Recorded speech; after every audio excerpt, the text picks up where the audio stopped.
Hi, it's Wayne from howtofish.com.au. Just fishing at the Yarra River this morning near Eltham. I've got a very short period of time. I really shouldn't be fishing. I've got to do a number of things today, but I thought since I was driving past this area, I might go fish for an hour and see if I can pull anything in.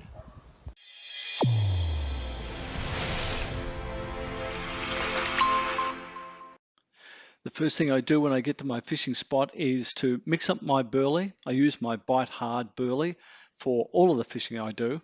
I choose the right burley cage to fit that into, so depending on the depth of the water and how fast it's moving, and also how far I have to cast, so the weight's important. Mix that up, and then I pick a target zone to cast to, and I continue to cast to the same target spot all the time, building up the burley to attract the fish. Burley is very much like cooking a barbecue. You can smell the barbecue itself, the onions and the steaks cooking well before you actually see the meat. And the meat, of course, is just what's on your hook, but it's all of the burley and that attracts fish from all of the surrounding areas. Oh, well, I didn't get my camera going until a little bit later, but I've just hooked this guy here. That's a very long, skinny carp, that one.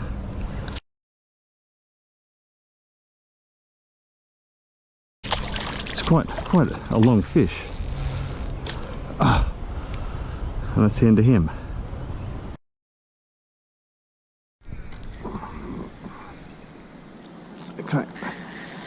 Okay, this one feels quite good.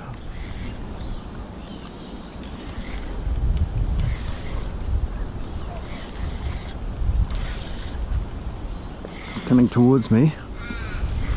I mean, it's definitely a carp because I've got a couple of pieces of corn on here, so which is what I knew would be biting today, if anything, in this water.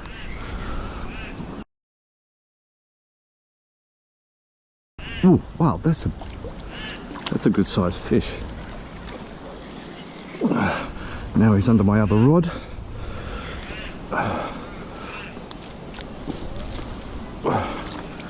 There he is. That is, I can't believe that's the same fish. I'm sure of it. The one I missed before.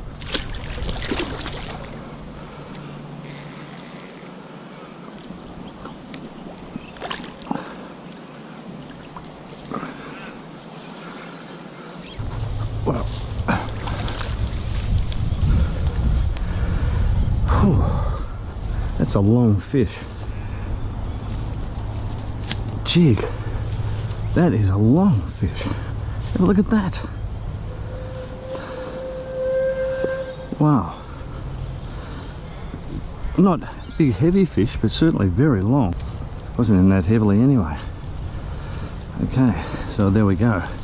Oh, look at the size of that.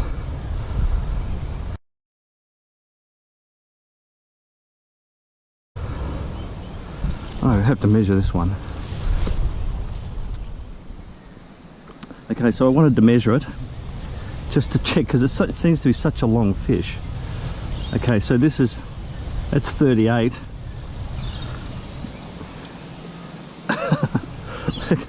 Look at this. Wow, wow, there's 38 there. My goodness. So if I just take that pointer there, go to about there, that's about another 30, 31. We'll say 31. So 38 and 31, 69 centimeters. Jeez. Whoa. Big ugly fish. Look at that gash. Wow. Now that's amazing. The old timers used to tell you that if a fish felt a hook, it wouldn't take the bait again. And I used to hear that when I was in my early days, the fishermen would tell me that, you know, oh, once you've hooked them, they'll go off, they won't come back. We know, of course, lure fishermen, they'll often cast out. The fish will hit the lure a couple of times, and we know that it doesn't seem to put them off because they're used to attacking other fish and taking other fish that have spines. But I've never been able to witness that before. But that carp had a big injury on its side which was unmistakable. So the first time I played it and didn't get out of the water, it obviously had a hook in there, it was stressed, but it was clear, you could see that injury. And then of course I got it out and it had that injury on it. I am amazed. It would be highly unlikely that any carp, I think, would have the same injury in the same side, look the same, and be caught in the same area. So pretty amazing. If you've had this experience, if you've caught fish more than once and you could identify them as being the same fish, let me know. I'd love to hear about those experiences. So comment below if you've had this happen to you. Well, it's amazing what you can do in an hour if you set your mind to it and you set up your traps with your burley and the right bait. So a bit of fun, that's good. Please give us a thumbs up and remember to subscribe so you get access to all of the videos I put out. And if you're interested in the tactics and gear that I use today, go to my website, howtofish.com.au. See you next time.